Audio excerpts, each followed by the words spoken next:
Okay, Pre-Cal 12, welcome to your first video of this course. This one is a review video, perhaps before, but we have seen this oftentimes in Pre-Cal 10, maybe in Pre-Cal 11, but we're definitely going to make sure we see it here. So for some, this might be a review, for others brand new, but I'm going to go out on a limb and say you probably don't remember grade 10 or 11. So either way, nice little refresher. What we're going to talk about here is an arithmetic sequence and series.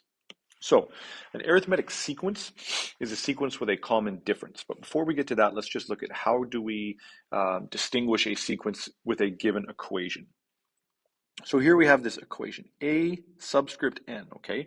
So that means term. So some people say a, some people say t. Those are interchangeable things, okay? Now, what this means is your sequence is going to be given by this setup, n plus 1 over n.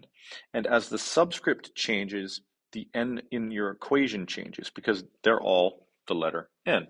So we say, okay, the first term, a1, is equal to 1 plus 1 over 1, right? My two n's sub in for my given n value. So I get 2 over 1, which is 2. Now repeat this process. A2 is equal now to 2 plus 1 over 2, which is 3 over 2. A3 is 3 plus 1 over 3, which is 4 over 3. And then A4 is 4 plus 1 over 4, so 5 over 4. And then you get your sequence. It goes 2, 3 over 2, 4 over 3, 5 over 4. And you can actually see that pattern, right? Because remember that 2 is 2 over 1. So you see that it's n plus 1 over n, where n is the term number. This is my first term, my second term, my third term, right? That's what the n refers to. So let's look at another example here. So now in this case, when n is 1, well, I get 2 times 1 minus 3, which gives me negative 1. When n is 2, my second term, I have 2 times 2 minus 3, which is 1. When n is 3, my third term, I have 2 times 3 minus 3, which is 3. And then when n is 4, I get 2 times 4 minus 3, which is 5. And you can see this sequence. And this sequence here is actually an arithmetic sequence, which we're going to look at in the next slide. So, it's 2 slides from now, because first we're going to talk about what a recursive formula is. A recursive formula is determined by the term before it. One of the most famous recursive formulas is this one here. And if you recognize this, it is the Fibonacci sequence. The term previous after term 2 is the sum of the previous 2 terms. So that's kind of like what we would look at here. So if we're trying to find a recursive formula, and we are given a1 equals 3, and then the remainder of the formula is given by an equals an minus 1 over n. Now you can think, you can't do the first term in here, because if n is 1, you get a of 0, but we don't have a 0 term, right? We have to start with term 1. But now what we do is we plug in our a value. So a2 is equal to a to the 2 minus 1 over 2, which means a to the 1 over 2. And now we have a value for a1, which was 3, so we have 3 over 2. So now, okay, well, how do we get the third term? Well, the third term we write now in respect to the second term, because we now have a2 over 3. And a2 was 3 over 2, and we got to do a fancy little bit of fraction work here. We have 3 over 2 times 1 over 3, which means we have 1 half. And then a4, we do the same thing, but now we're doing it with respect to the third term. So you can see that you create your term based on the term previous. So again, now we have this, so we get 1 over 8. So there is how you do a recursive formula. You throw in the term previous to get the following term. So now, sigma notation. A lot of times people freak out when they stare at this. Like, what is that symbol? So that's a funky epsilon symbol, capital epsilon, and what it does is it signifies the summation or adding together of all the terms. And it adds together all the terms from k equals 1 to k equals 4. Okay, this is your end term or your last term, and this is your first term. Now, one important piece to distinguish. Sigma notation has n minus k plus 1 terms, because if you think about, I have 4 terms minus 1 term, well, that only gives me 3 terms. And if you think about the numbers 1 to 4, right, you have 4 terms. So it's always n minus k plus 1. So that's how many terms you have. So then from here, we just find the sum. And how do you do that? Well, we're going to do this long style. So we're going to add up all of the terms. So we're going to start with k equals 1. So when k equals 1, we have 2 times 1 plus 1, which is 3. And then when k equals 2, you have 2 times 2 plus 1 equals 5. And then when k equals 3, you have 2 times 3 plus 1 equals 7. And then when k equals 3, you have when k equals 4, you have 2 times 4 plus 1 equals 9. And then you add those numbers up, and you get 8, 15, 24. Now you might be thinking, that's crazy, there's got to be a shorter way, and there is. And we'll get to that next slide. So for the next one, you have k equals 1. So now we have 1 squared plus 1, which is 2. And then when k is 2, it's 2 squared plus 1, which is 5. And then k equals 3, 3 squared plus 1, which is 10. And then k equals 4, and we get 4 squared plus 1 equals 17. And then in this case, we finish at k equal to 5. So k equals 5, and we get 5 squared plus 1, which is 26. And then you add all of these numbers together, and we get 7, 17, 34, 60. So that is what the summing notation denotes. You sum this answer with a given k value from 1 to 5. So you got to do each step.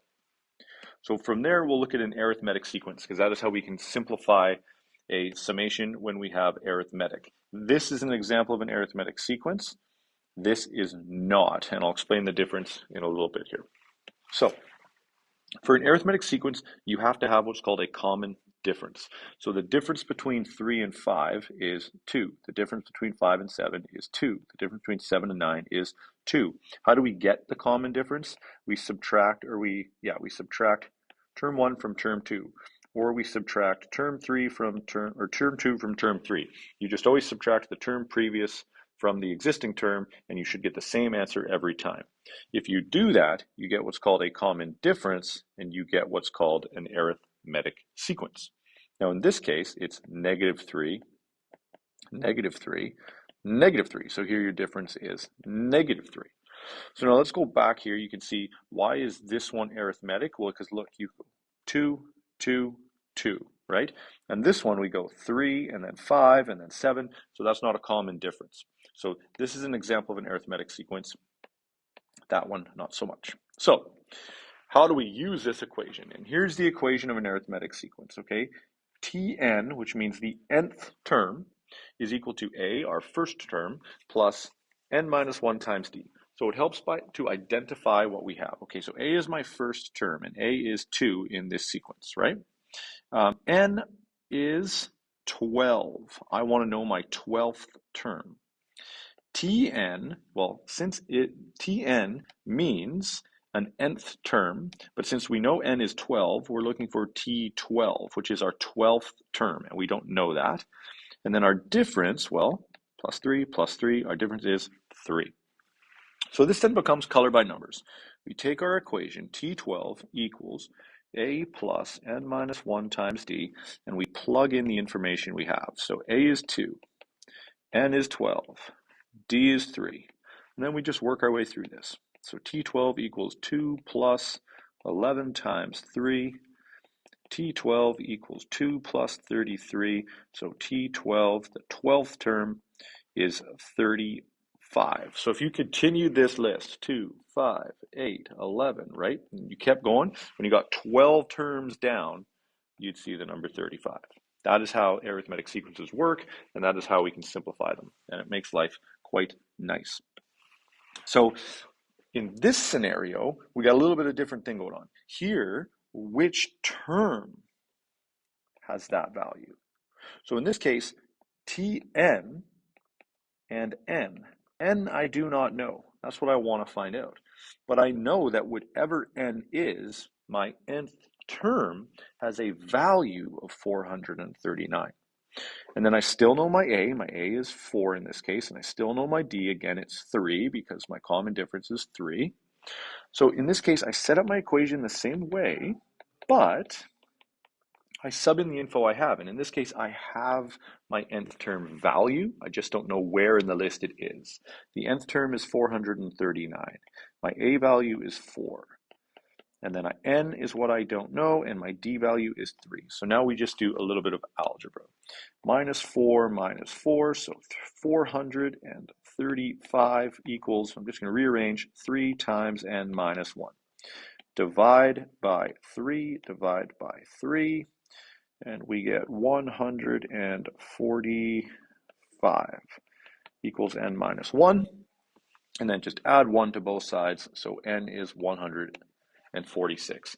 So this number is found at position 146 in my list. It is the 146th term. So that's the difference between finding a term number or finding a specific term. Now, here's a scenario where the 7th term, okay, T7 is 78, and the 18th term, T18, is 45. And we're saying, well, what's my first term then? Now, there's a number of ways you can tackle this, but the most straightforward is, what's the difference between these terms, right? So the 18th term minus the 7th term gives me 11. So that means there's 11 terms in between the two terms, okay? But then also, what's the difference between the numerical values? So 45 minus 78 gives me negative 33. So that means across 11 terms, I span a total difference of negative 33.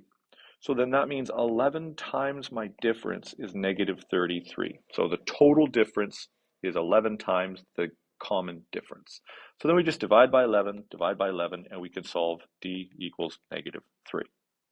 Once we have that, we can use our equation, right? We have Tn equals a plus n minus 1 times d. Now, here's the awesome part. You can use that. And in that case, T of 7, so T of 7 is 78, so I plug that in there.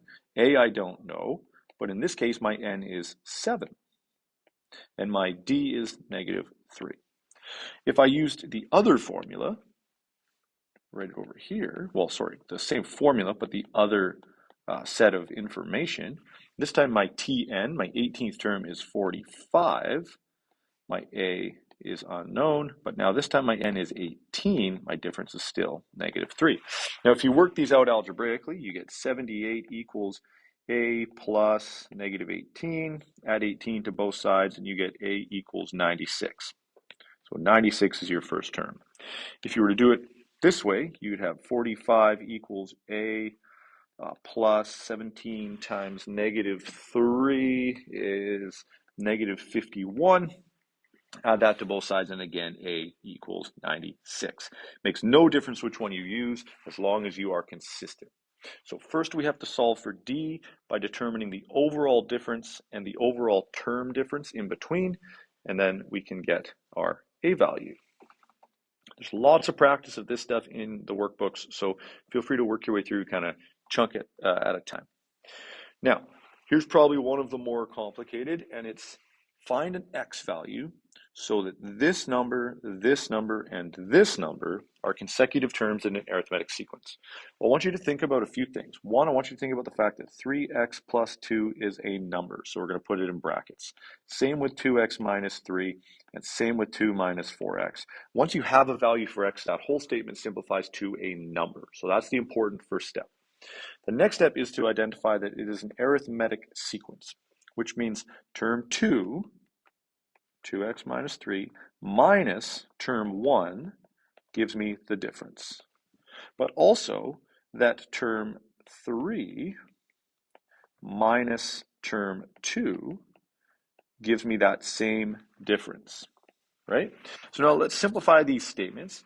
That's going to be 2x minus 3 minus 3x, because that minus 2 is d. So I get a statement d equals negative x minus 5, right? So I've just combined this statement. And then on the one below, 2 minus 4x and then minus 2x plus 3 equals d. So in that one, I get d equals negative 6x plus 5. Now you have two d statements, and I just want you to consider, rather simple, 3 plus 1 is 4, 2 plus 2 is 4, so it's fair to say that 1 plus 3 is equal to 2 plus 2. So when you have two things equal to the same thing, you can set them equal to each other. So I'm going to set this statement equal to this statement. So that means negative x minus 5 is equal to negative 6x plus 5. And now I solve for x. So algebra. Add 6x here, add 6x here, add 5 here, add 5 here. That's gone from there, that's gone from there. I have 5x equals 10. Divide, divide, and look at that, x equals 2. So that should be true, but the good news is you can always go back and check. If x equals 2, then here I have 3 times 2 plus 2, which is 6, 8. And then here I have 4 minus 3 is 1. And then here I have 2 minus 8, which is negative 7. So let me just double check that. 6 plus 2 is 8. 4 minus 3 is 1. 2 minus 8, oh, sorry, yeah, negative 2 minus 8, look at that, making the simple ones, negative 6. So look, what's my common difference from here to here? Negative 7. Common difference from here to here? Negative 7. So we did it. Our answer is correct. So that is arithmetic sequences. Now what we're going to look at next is what we call an arithmetic series. So an arithmetic series is when we sum up all of the series. And that might be ringing alarm bells from sigma notation, summation of a series. So if we are adding together an arithmetic sequence, we get an arithmetic series. So that's what the sigma notation implies. So like I said, there is a shorter way, and it's these two equations. Now, this equation is helpful when we know the last number, and this equation is helpful when we don't. So we have some tools, okay? This equation has a really cool pattern. If you consider, actually, I'll just show you on the next slide, okay? So watch this. Add up all the numbers, so find the sum of all the numbers from 1 to 50. So that means we have 1, 2, 3, 4, and then a whole bunch, right? And then we end at 100, 99, oh, sorry, we don't end at 100. We end at 50, and then we have 49, 48, 47, just to keep the pattern. Look at this pattern. What's 1 plus 50? It's 51. What's 2 plus 49? It's 51. What's 3 plus 48? It's 51. So there's your pattern, and that's what this does. A plus L, our first term, plus our last term, gives us that 51. And then we have this n divided by 2. Well, n is the number of terms in my list. Dividing it by 2 cuts my list in half. And if you're combining the first and last number along that pattern, you only need to multiply half your list. And that is where that equation originates from. So the sum of 50 is equal to 50 over 2 times 51. So that means we have 25 times 51. And don't freak out if this part comes out a decimal. That's totally allowed, and it's fine. Just be okay with that, and you'll just see what your answer ends up being. So 25 times 51 gives us 1,275. So if you add up all the numbers between 1 and 50, you get to 1,275. So when you have the last number, you can use that equation. Now, what if you don't have the last number? Now, you can actually do a bunch of algebra using Tn equals a plus n minus 1d, because that allows us to find a term in a sequence, and you could find the last number. But in this case, I just want to show you how to use the other equation. In this case, we need to know n. Well, we do, it's 25. We need to know a. Well, we do, it's 11. We need to know n. Well, we do, it's 25. And we need to know d. Well, it's 4. So we can use that equation. So S of 25 is equal to 25 over 2 times 2 times 11 plus 25 minus 1 times 4. So this just becomes arithmetic, right? And here's an instance where, yeah, 25 divided by 2 is not a whole number. It's 12.5. And then you get 22 plus 24 times 4. And always remember your BEDMAS. So we do that 24 times 4 first. And then we add 22 and 96. And we get 12.5 times 118. So you do that final multiplication piece and you get the sum of the first 25 numbers in that series, and it comes out at 1,475. So that's how you can use either equation. There's going to be a couple examples where I'll show you why we need to use Tn, and we can, and that's when you'll learn also you could discern the last number and then just use that equation as well. Because here's one right here. Find the sum. Well, great. I have A. Nice. I have L. Nice. I know my common difference. 3. I have 2 choices. I can use this, and I probably will because I have my last term, or I can use this.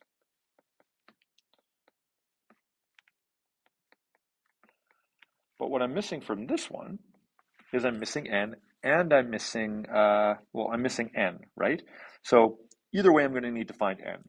How do we do that? Well, Tn equals A plus N minus 1 times D. And we've used this to find N before. Here is N. This is my last term. So that's my Tn. That's my 100.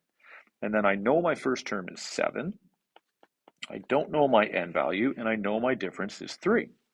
So now I subtract 7 from both sides. 93 equals 3 times N minus 1. Divide both sides by 3. 31 equals N minus 1.